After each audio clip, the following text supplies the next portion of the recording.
Colombia reports its first massacre of 2022. At least 17 people were killed in different parts of the department of Arauca. Tens of thousands of people have been displaced due to heavy rains that have hit the Brazilian states of Bahia and Minas Gerais. Thousands of Iraqis gathered on Sunday to pay tribute to Iranian Major General Qasem Soleimani and Iraqi commander Abu Mahdi al-Muhandis, assassinated on January 3, 2020 in a terrorist attack perpetrated by the United States. From the headquarters of teleSUR English in Havana, Cuba, this is From the South, and I'm Katrina Goss. We begin in Colombia, where the systematic violence continues. This Sunday, the first massacre of 2022 was registered in the department of Arauca. The mayor of the municipality of Arauquita reported that 17 people had been confirmed dead in several areas of the department, with unofficial reports of as many as 20 deaths.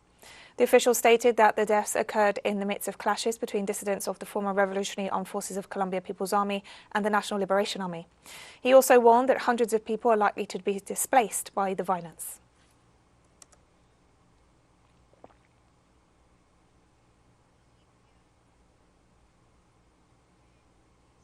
And meanwhile, a Colombian mother appealed to human rights organizations to find the whereabouts of her son, who was kidnapped from his home by an armed group in the town of La Paz in the department of Arauca.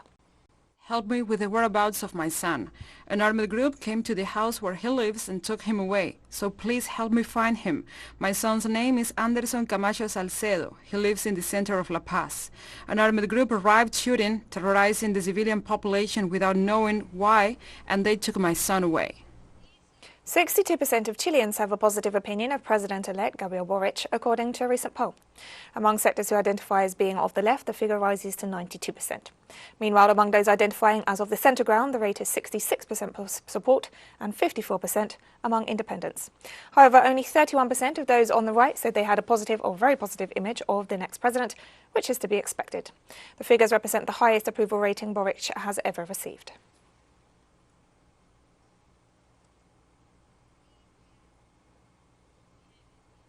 After rejecting the offer of aid by Argentina to storm-affected provinces of Brazil and instead taking a holiday in the southern state of Santa Catarina, Brazilian President Jair Bolsonaro was hospitalized on Monday because of abdominal pain. In a Twitter post, Bolsonaro reported that he started feeling unwell after lunch on Sunday and was admitted to the Vila Nova hospital in Sao Paulo, where doctors were evaluating potential surgery on his intestine, adding that he was using a nasogastric tube. Bolsonaro has been treated in hospital several times since he was stabbed during his presidential campaign in 2018.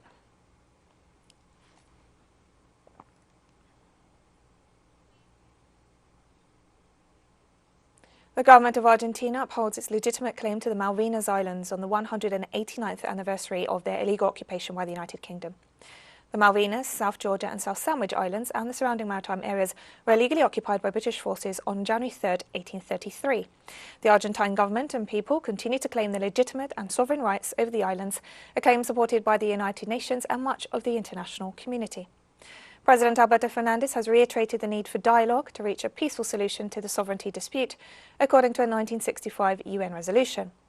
The anniversary saw the launch of the Malvinas 40 Years Agenda, a virtual platform offering documentary and audiovisual information on the occupation of the islands by Britain and the dispute.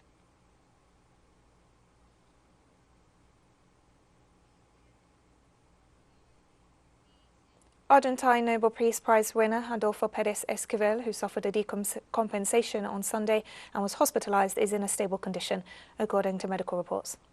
According to the Peace and Justice Service, after taking the Argentinian activist and artist's blood pressure, as well as other vital signs, and administering medication, he was reported as in a stable condition and will be under observation for 24 hours. Several local media outlets claimed that the 90-year-old Nobel laureate had suffered a stroke. However, this was ruled out after medical studies. And we'll be right back after this very short break. Don't go away.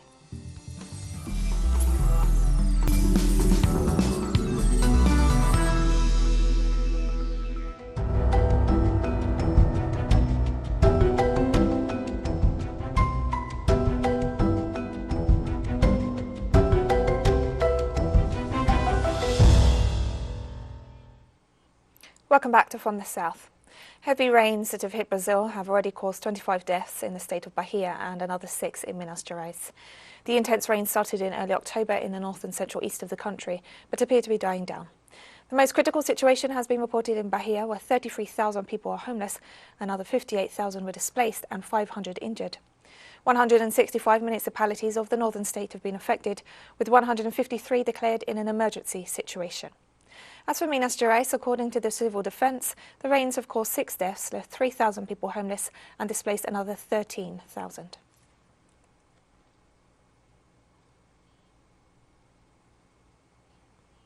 And an NGO has launched a programme to support people affected by floods in the Brazilian state of Bahia.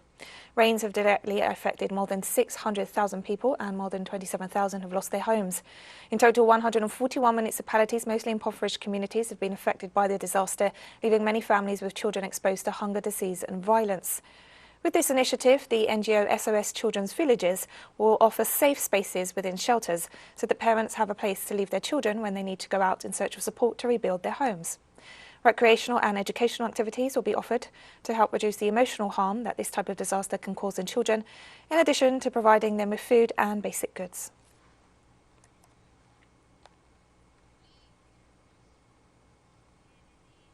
At least one person was killed and thousands temporarily displaced by heavy floods that hit the Indonesian island of Sumatra. 4 days of heavy rains triggered floods in Aceh province, according to Indonesia's disaster mitigation agency. Local administrations have declared a 14-day emergency and temporary shelters have been set up in different locations to accommodate those whose homes are underwater. Deadly landslides and flash floods are common in the Southeast Asian archipelago and during the rainy season, which began in September.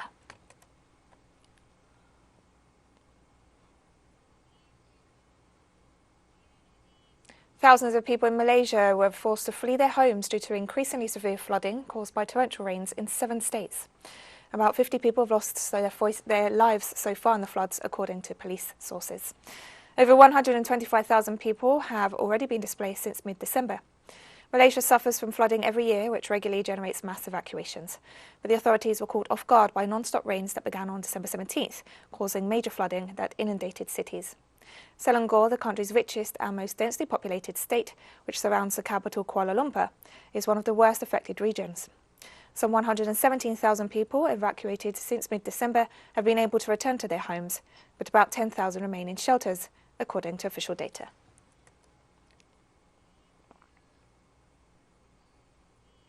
China's Central Weather Bureau reported a strong earthquake that struck off the coast of eastern Taiwan on Monday. The Weather Bureau said the 6.0 magnitude quake hit at a depth of 19 kilometers and was felt for about 20 seconds, with buildings shaking but with no damage reported. Taiwan is regularly hit by earthquakes as the island lies near the junction of 2 tectonic plates.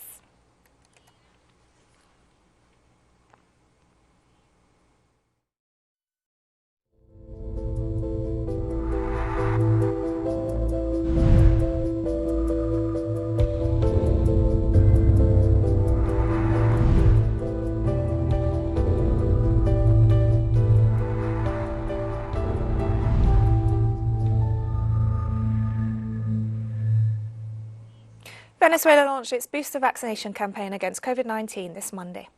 President Nicolas Maduro took to Twitter to announce the vaccination campaign and stressed the importance of receiving the booster shot. Maduro also reiterated that 91% of the population has already been vaccinated and called on his fellow citizens to continue taking care of themselves by observing all measures to stop the spread of the virus. The application of the booster shots will begin with health personnel, followed by the elderly and at-risk population.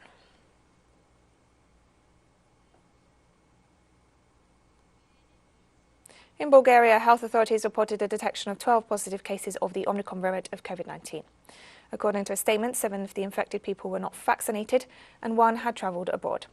None of the patients have reported serious symptoms and all are isolated in their homes. Authorities warned that a rapid spread of Omicron is expected throughout the country until it becomes the dominant variant, as has occurred in several other European nations.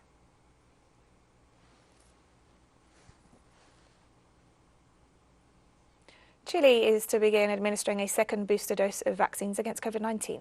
The Minister of Health confirmed on Sunday that the booster vaccination campaign will start this month. The shots will initially be targeted at the immunocompromised population, the elderly and health sector staff. The decision comes in the context of the sharp increase in cases worldwide due to the appearance of the Omicron variant. Chilean health authorities expect a sustained increase in the number of infections throughout the country, despite having one of the highest vaccination rates in the region.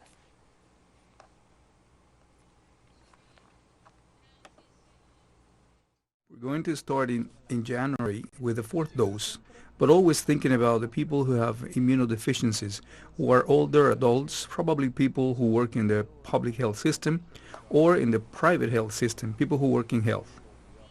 Italy is just a few days away from the introduction of further restrictions for the unvaccinated on January 10th.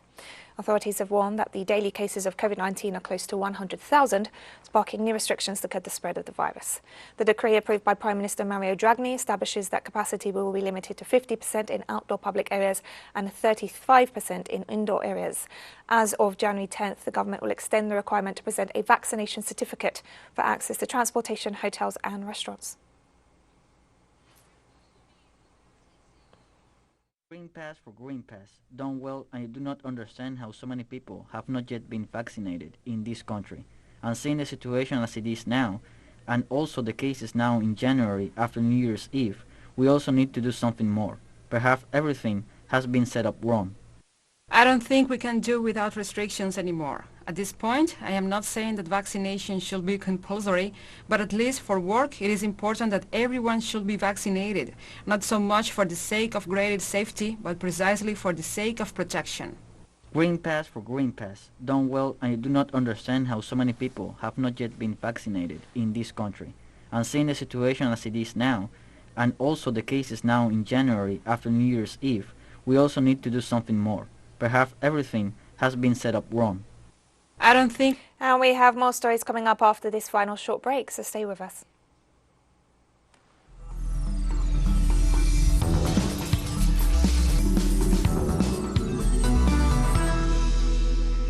Welcome back to From the South.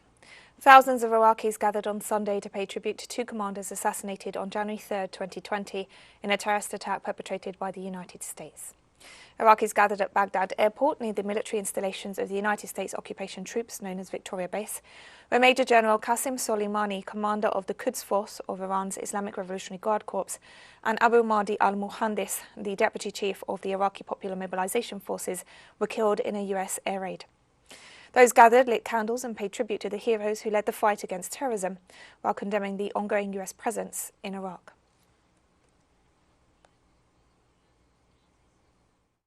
We celebrate the second anniversary of the martyrdom of Abu Mahdi al-Muhandis Qasem Soleimani and their comrades near the Baghdad International Airport. In fact, this public and official presence near the scene of the crime is a message of protest to the United States of America that the Iraqis do not want their forces to remain inside Iraq. The event was also attended by the daughter of the murdered Iranian Major General, who pointed out that the era of oppression by US imperialism is coming to an end. Approaching the horizon of the severe revenge against the enemies whose hands were stained with the blood of the leaders of victory. It will not be long before the tears of farewell will turn into the tears of victory. Demonstrations have been held in several Palestinian cities to demand the Israeli regime release Hisham Abu Hawash, who has been on hunger strike for 139 days. The deteriorating health condition of Hawash, aged 40, has sparked multiple demonstrations and international reactions. The Palestinian prisoner began the hunger strike in rejection of his continued arbitrary detention in an Israeli jail without trial, a measure used by the Zionist regime against Palestinians to deprive them of their liberty over long periods of time. The International Committee of the Red Cross stated on Saturday that medical teams who had visited Hawash had found him in a critical condition and declared their concern about the irreversible consequences for his health and his possible tragic death.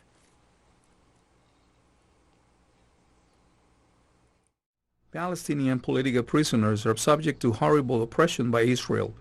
They are also subject to administrative detention, which means that people are arrested without even being charged, without knowing why they are arrested.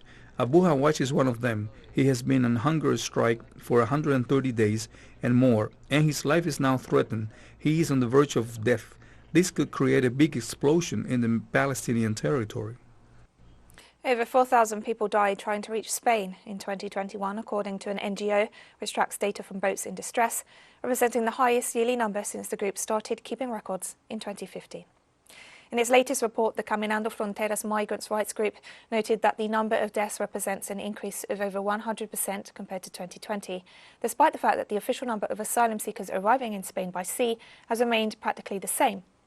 Over 94% of the victims disappeared without their bodies ever being recovered, and in total 83 vessels completely disappeared with all those on board in 2021. As people risk their lives to reach European shores fleeing conflict and poverty, EU member states continue their anti-immigrant rhetoric and ignore their plight. And we've come to the end of this news brief. Remember, you can find these and many other stories on our website at telesurenglish.net. You can also follow us on social media for all the latest news. We're on Facebook, Twitter, Instagram and Telegram.